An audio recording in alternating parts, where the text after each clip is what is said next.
अस्सलाम वालेकुम। उम्मीद है आप लोग ठीक हैं, खैरियत से हैं। अल्लाह पाक आपको सलामत रखे, खुश रखे। हमेशा की तरह दुआएं आपके साथ हैं। इस वक्त मौजूद हैं जी बेल्जियम और जर्मनी के बॉर्डर पर। हमारा एक शहर है हॉलैंड का, रोरमेंड। और यहाँ का जो आउटलुक है ना, वो बहुत मशहूर आउटलुक है।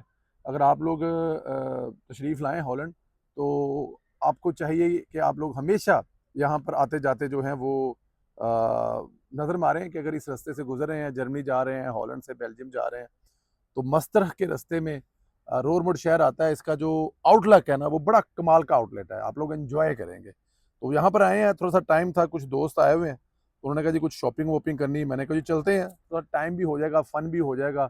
और वो जो हॉकी वाले सारे मसाइल हैं, इस वक्त ज़ाहिर है इतनी मेहनत के बाद जो चीज़ें होती हैं, तो उससे भी थोड़ी सी आपकी फ्रेश हो जाएंगे आपको। तो इंशाल्लाह ताला अगर आप में से कोई आए तो हम भी हाजिर हैं, ज़रूर बताइएगा हमें। अगर हॉलैंड आए तो आपको रोरमेंड लेके आएंगे। शॉपिंग तुसीं पल्लियों करनी, लेकिन ਤੁਹਾਨੂੰ ਲੈ ਆਵਾਂਗੇ, रोटी शोटी खवावांगे, ਇਹ ਤੁਹਾਡੇ ਨਾਲ ਵਾਅਦਾ ਸਾਡਾ। अच्छा जी, पीटीआई के जो वकला है ना, वो मैंने कल एक टीवी टॉक्स में हमारे साथ वो नईम अदर पंचोता साहब थे, तो मैंने ये कहा था कि पीटीआई के वकला को देख कर दिल कर रहा है कि मैं भी अपने नाम के साथ चौधरी परवेज संधीला एडवोकाट लिखना जो है ना, एडवोकेट लिखना शुरू कर दूं। तो इसी से उनके अंदाजा लगा लें कि हुकूमत के खिलाफ तौहीन अदालत की दरखास्त तो दायर कर दी, लेकिन अदालत को ये नहीं बताया कि किस चीज़ पर तौहीन अदालत हुई है। हुकूमत के खिलाफ मवाद फ्राहम नहीं किया। सुप्रीम कोर्ट के रजिस्ट्रार ऑफिस ने इमरान खान की बहन की तौहीन अदालत की दरखास्त इतराज़ लगाकर वापस कर दी है। और इमरान खान की हस्पताल मुंतकली पर मामले पर इमरान खान की बहन उज़मा खान ने हुकूमत के खिलाफ तौहीन अदालत की दरखास्त दायर की थी, जिसमें वज़ीर-ए-आज़म शहबाज शरीफ, ज़ेर कानून आज़म ज़ीद तारड़ और वज़ीर इत्तलात समेत दीगर अफराद को जो है वो उसमें फ़रीक बनाया था। अब वज़ीर कानून शहबाज शरीफ साहब का क्या लेना देना है इसमें, या शहबाज शरीफ साहब ने कौन सी तौहीन अदालत कर दी है। तुरहास में इमरान खान के इलाज के लिए शिफा अस्पताल मुंतकिल करने और इनके मेडिकल टेस्ट कराने का मुतालबा भी किया गया है। इस हवाले से गुज़श्ता रोज़ पीटीआई के चेयरमैन बैरिस्टर गौहर और सेक्रेटरी जनरल सलमान अकबर राजा सुप्रीम कोर्ट में आए, ताकि दरखास्त को जल्द समाअत के लिए मुकर्रर किया जा सके। सुप्रीम कोर्ट के रजिस्ट्रार ऑफिस ने बानी पीटीआई की बहन उज़मा खान की तौहीन अदालत की दरखास्त एतराज़ लगाकर वापस कर दी है। और ज़राए के मुताबिक रजिस्ट्रार ऑफिस के एतराज़ में कहा गया है कि दरखास्त गुजार ने फ़रीक़ैन पर तौहीन अदालत के इल्ज़ामात की फहरिस्त रकम। मैं कह रहा कि इस तो निकम्मे इमरान खान की तबाही दे विच जिन्ना हाथ है ना वकीलों का। तो मुझे तो एक बात है, हम बचपन से सुनते हैं कभी वकील केस हारा है, केस कौन हारता है? केस तो वकील हारता ही नहीं है। तो ये जो वकील हैं, इनको क्या लगे इमरान खान जेल के अंदर है या इमरान खान बाहर है, तौहीन अदालत हुई या नहीं हुई है, इनको तो अपना है, ये जीत ही जीत है। इधर से पैसे पकड़ लेंगे तो इधर से पैसे पकड़ लेंगे। तो मेरे ख्याल में इमरान खान साहब को अब भी चाहिए। फिर मैं ये कहता हूँ कि इमरान खान साहब ने अगर साद रफीक पैदा किया होता अपनी पार्टी में, राणा सनाउल्लाह पैदा किया होता, एहसन इकबाल, परवेज रशीद, बहुत सारे दूसरे लीडर ऐसे पैदा किए होते, तो जेल में जाने के बाद भी पार्टी चलती रहती। लेकिन क्योंकि उसने अपने सिवा किसी को लीडर बनने नहीं दिया, तो हाल फिर यही होना था। जो सिस्टम तब्दील होना चाहिए वो ये है कि ब्यूरोक्रेसी, अफसरशाही सिस्टम सबसे पहले बने, फिर नए यूनिट्स बनाएं। अब ये बात जो है ना, बहुत सारे दोस्तों को तकलीफ देंगे, क्योंकि हमारे बहुत सारे दोस्त ब्यूरोक्रेट हैं। कुछ हमारे मतलब साथ भी हैं और कुछ आगे पीछे भी हैं। तो ब्यूरोक्रेट्स जो हैं, जब तक इनका रवैया नहीं बदलेगा, उस वक्त तक कुछ नहीं हो सकता।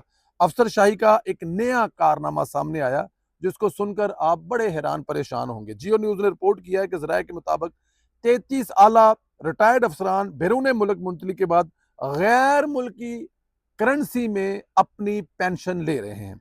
वजारत खारजा ने बैरून मुल्क मुकीम रिटायर अफसरान मुतल्लक तफसीलात पार्लियामेंट में पेश कर दी हैं। और दस्तावेज के मुताबिक मुख्तलिफ हुकूमती ओहदों से रिटायर्ड होने वाले 33 अफसरान दुनिया के मुख्तलिफ ममालिक में रह रहे हैं और वहाँ बैठ कर अपनी पेंशन हासिल कर रहे हैं। गैर मुल्की करेंसी में पेंशन हासिल करने वाले अफसरान को हुकूमत 34 करोड़ 21 लाख रुपए की सालाना अदायगी करती है। और इनको मुतलका गैर मुल्की करेंसी में, मतलब अगर वो इंग्लैंड में रह रहे हैं तो पाउंड, यूरोप में रह रहे हैं तो यूरो, ऑस्ट्रेलिया में रह रहे हैं तो ऑस्ट्रेलियन पाउंड, और अमेरिका कनाडा में रह रहे हैं तो वहाँ के उनको जो है वो डॉलर मिल रहे हैं। कई ममालिक में रहने वालों, अच्छा, मुल्की करेंसी में पेंशन हासिल करने वाले रिटायर्ड अफसरान के दादोशुमार वजारत खारजा के पास है ही नहीं। सवाल ये पैदा होता है कि ये अफसरान बैरून मुल्क सेटल कैसे हो जाते हैं। जब सर्विस में होते हैं तो इनके नाम पर तो कुछ होता नहीं है, सर्विस में रहते हुए कुछ होता नहीं है। लेकिन माशाल्लाह इनके बच्चे, आप किसी भी सेक्रेटरी को उठाकर देख लें, किसी भी फेडरल सेक्रेटरी को उठाकर देख लें, किसी भी सूबाई सेक्रेटरी को उठाकर देख लें, 90% बच्चे आपको इंग्लैंड या अमेरिका ही पढ़ते नजर आएंगे। और जब वो वहाँ पे पढ़ रहे होते हैं और पढ़ते पढ़ते वो बाकी फैमिली को बुला लेते हैं, तो जब अब्बा जी रिटायर होते हैं तो वो जाहिर है उन्होंने कहाँ जाना होना है, उन्होंने भी वहीं पे जाना होता है। फील्ड मार्शल वज़ीर दाखिला का दौरा ईरान अच्छा रहा है। मोहसिन नकवी ने ट्वीट करके बताया कि ईरान से मुज़ाकरात में अहम पेशरफ्त हुई है, जिससे देरपा अमन की राह हमवार होने की उम्मीद है। ईरान में होने वाले मुलाकात में इस्लामाबाद मुफ़ाहमती याददाश्त की बहाली और तनाज़ा के जामे हल के लिए इक़दामात पर गौर किया जाएगा। उन्होंने बताया कि फील्ड मार्शल आसिम मुनीर और मेरी ईरानी सदर से इंतहाई मुस्बत और नतीजा खेज़ मुलाकात हुई, जिसमें ईरान, अमरीका तनाज़ा और मशरिक़ वुस्ता की सूरत-ए-हाल पर बातचीत हुई है। मोहसिन नकवी ने मज़ीद कहा कि मुलाकात इंतहाई मुस्बत माहौल में इख्तिताम पज़ीर हुई, जिसके दौरान ईरानी सदर ने अपनी हुकूमत का मौक़िफ़ खुलकर बयान किया। देखें, इस वक़्त जिस चीज़ की ज़रूरत है, वो ये है कि ईरान जो है, देखें, पिछले दिनों अब राइटर्स एक बड़ा अखबार है, उसने जो रिपोर्ट किया है कि सदर ट्रंप की और फील्ड मार्शल की बात हुई है, और कहने वाले वाकफान हाल ये भी बताते हैं कि उन्होंने रिक्वेस्ट की है कि अपना असर रसूख इस्तेमाल करके ईरान को टेबल मुज़ाकरात की टेबल पर लगाएं। और जंग भाईजान एनी मोर किसी वारा नहीं खाती, लड़ाई किन्नी देर लड़ लोगे तुसी, थाने कचहरियां भुगतना कोई सौखा काम नहीं होता। आप मतलब कि कर लें लड़ाई और उसके बाद अगली तरफ देखें कि होना क्या है। अब वही काम हो रहा है, ट्रंप से भी ये लड़ाई संभाली नहीं जा रही, ट्रंप भी थक चुका हुआ है, मुल्क की इकॉनमी जवाब देगी है, यूरोप से लेकर पाकिस्तान और ये जो आपका पूरा रीजन है इस जंग की वजह से तबाही के दहाने पर खड़ा है। तो अब तरला मिनती ये किया जा रहा है कि किसी तरह से इस जंग से जान छुड़ाई जाए। ज़िला पंजाब मरियम नवाज शरीफ 4 रोज़ा सरकारी दौरे पर चीन रवाना हो गई हैं। ज़िला मरियम नवाज शरीफ चीन के शहर ओरोमची पहुंचेगी, जहां ओरोमची बैनुल-अक़वामी हवाई अड्डे पर चीन के आला हकाम उनका इस्तकबाल करेंगे। दौरे के दौरान ज़िला पंजाब की चीनी क़यादत और आला हकाम से मुलाकातें भी शेड्यूल हैं।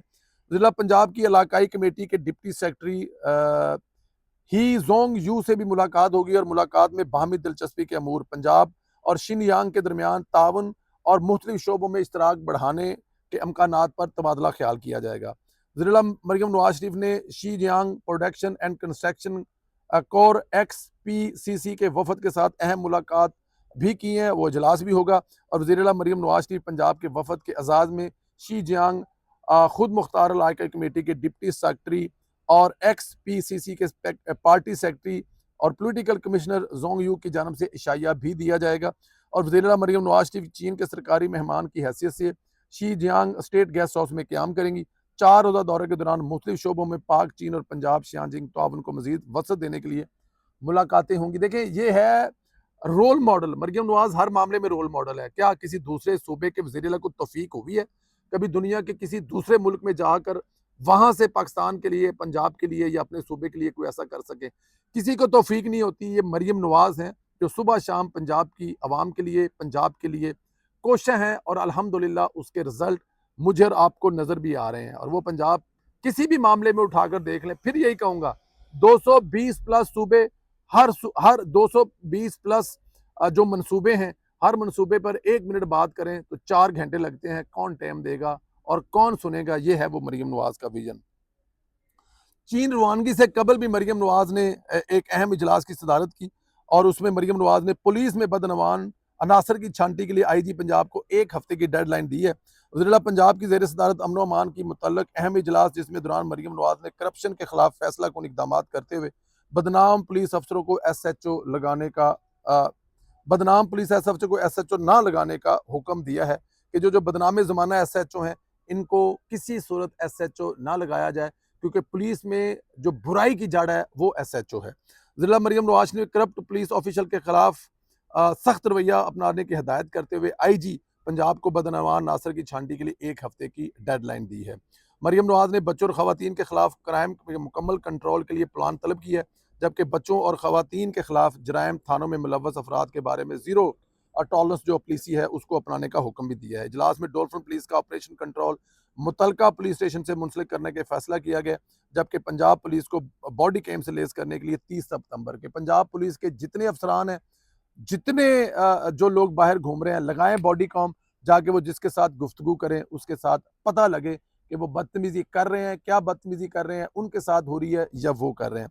जिला ने कैदियों के फरार होने के वाक़े पर सख्त कार्रवाई का हुक्म दिया, जबकि कैदी की वैन में GPS और कैमरे नस्ब करने की मंजूरी दे दी है। इजलास में IG पंजाब ने ब्रीफिंग देते हुए बताया कि डकैती केसेस में 54%, कत्ल में 35% और कार डकैती में 46%, बाइक चोरी के केसेस में 53% कमी आई है। इसमें ठीक है, ये आई है कमी, लेकिन जो असल प्रॉब्लम है वो है रवैया पुलिस का। आप देखें ना कि मरियम नवाज साहबा ने पिछले अपनी एक मीटिंग में कहा कि पुलिस के पास अगर कोई थाने में बंदा चला जाता है तो उसके जेब से आखिरी रुपया तक निचोड़ा जाता है। ये जो कमियां आई हैं ये बड़ी अच्छी बात है, इसको अप्रिशिएट करते हैं, लेकिन असल चीज़ जो है वो होनी चाहिए। करप्ट अनासर का खात्मा जब तक नहीं होगा तब तक बात नहीं बनेगी। इंशाल्लाह ताला अगले वीडियो में फिर मुलाकात होगी। तब तक के लिए इजाज़त दें। आपसे गुज़ारिश है कि चैनल को ज़रूर सब्सक्राइब करें, बेल आइकन को प्रेस करें, मोबाइल की सेटिंग में जाकर नोटिफ़िकेशन ज़रूर ऑन करें। बहुत शुक्रिया। अल्लाह हाफ़िज़।